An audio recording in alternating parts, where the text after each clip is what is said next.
Hey guys, Anime Princess here, and this is my final video update for the Spark League starter. Now, not too much has changed since the end of my week 2 deep dive video, although I have sorted out a bit of the shakiness in the damage over time defenses for Petrified Blood. So now my character is very comfortably on Lowlife Petrified Blood. So let's just go over the changes we've made in order to do this.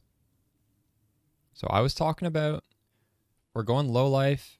We need to have really good damage over time defenses, which means we want to have high chaos res. So I just bumped my chaos res up without even needing a flask. So I have an amethyst ring. I don't know. I just have a bunch of chaos res on gear, just rare gear. Just had some trade searches going for that. For ignite, well, we got cannot be ignited on the ring. And for boots, you can get a suffix. You can just craft it. 60% chance to avoid bleeding. And you can also get an implicit. It is Eater of Worlds implicit to get 40% chance to avoid bleeding. So then you're just completely immune to bleeding. And that coupled with Corrupted Blood Jewel just means we're completely immune to bleeding, ignite, and chaos damage. Well, we're not immune to chaos damage, but 75 chaos resistance is very good to have. It's a very high defense against chaos damage. So now that all that defense is sorted out, the build feels pretty comfortable being low life all the time. Another change I made was taking off Awaken added lightning damage for pinpoint support. Now this is not a mandatory change. It is going to be more damage, and you're going to have to couple this by grabbing the mastery. Spells which gain intensity have +1 to maximum intensity. So we have 4 stages of intensity. And then we're going to be doing a lot of damage once our intensity builds up to 4. We're going to be doing way more than with Awaken Added Lightning. But when we're just mapping and moving around and we're not at full, we're going to be doing less damage. So it's a trade-off. This is not something mandatory to do. And one of the reasons why I switched was that I was already at the breakpoint for Spark, in which I get 1 extra projectile. When you get your Spark to level 25, you go up to 8 additional projectiles, and Awaken Added Lightning gives +1 to Spark level. So with this on, now I'm at level 26, and obviously like scaling levels all the way up to 30 is still really good for your damage, but there's no breakpoint at level 26 to get an extra spark projectile, so it's less important to get 26 than it is to get 25. So as one over, I just felt might as well put pinpoint on. Another downside to pinpoint is the mana cost goes up quite a bit more. Like I'm at 30 mana with pinpoint, and I'm at 24 mana without it. So don't feel like you need to copy me in doing this swap. I was perfectly comfortable using Awaken Added Lightning, but this is just a way to boost our bossing damage up a little bit more. So let's look at the POB. This is my final POB. I need 1 more level. With that level, I'm not sure where I'll put it. I might grab... I'm not too sure. I might not even hit level 100 this league. We'll see. As for future upgrades to this character, I could replace Call of the Brotherhood with a similar ring called Call of the Void. And the reason I can do that is because I'm using hybrid movement speed / cannot be chilled boots. And these are going to ignore the downside of Call of the Void, which is any damage from hits can chill you.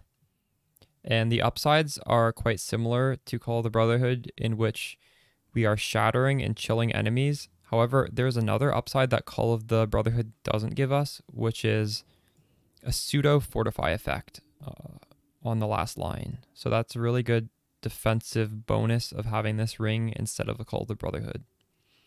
And if I did this, I really wouldn't want to lose my cannot be ignited immunity, so I'd probably have to buy a corrupted one. That might be pretty expensive. So we'll see. We'll see if I decide to do that or not. As for my character going forward, I'm going to be playing with some friends who are aura botting. which means I may make some extra changes to my build, but they're going to be catered towards group play, so they're not going to be relevant for most of you guys following the guide. But I consider this character to be complete as it is right now.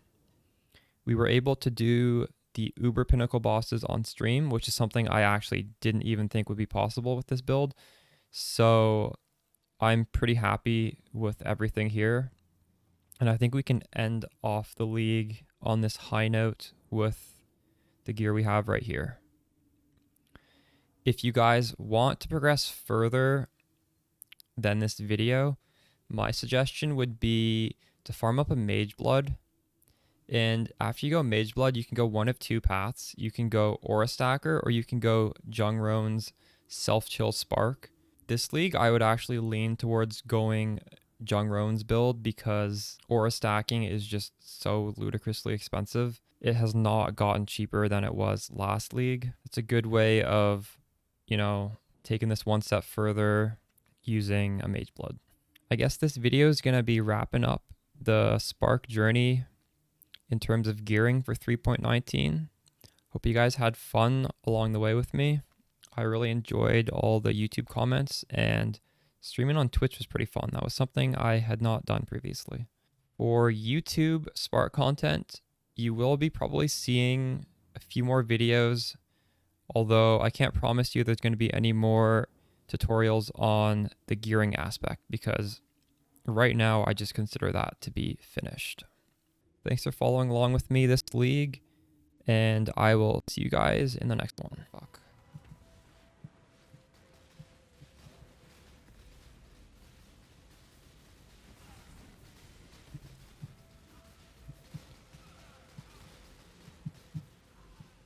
Where'd he go? Not like this, not like this, not like this. I'm getting slowed. Oh my god.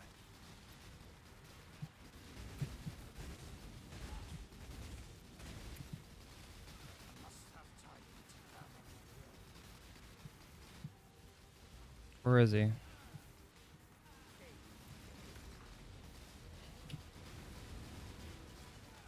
No.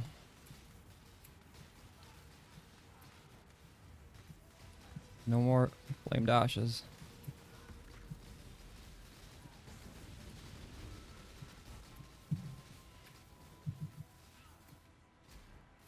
God damn it. Not this phase. Please, please. No, no, no, no, no, no, no.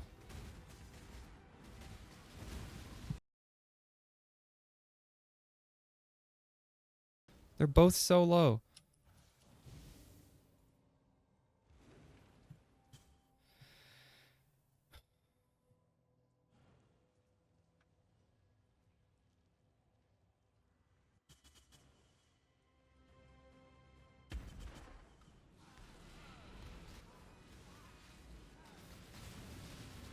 Oh, fuck. No! We did it. We did it. Thank God. We have one portal left.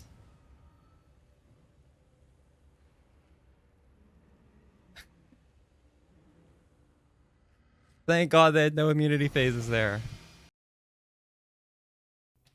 That was cutting it close.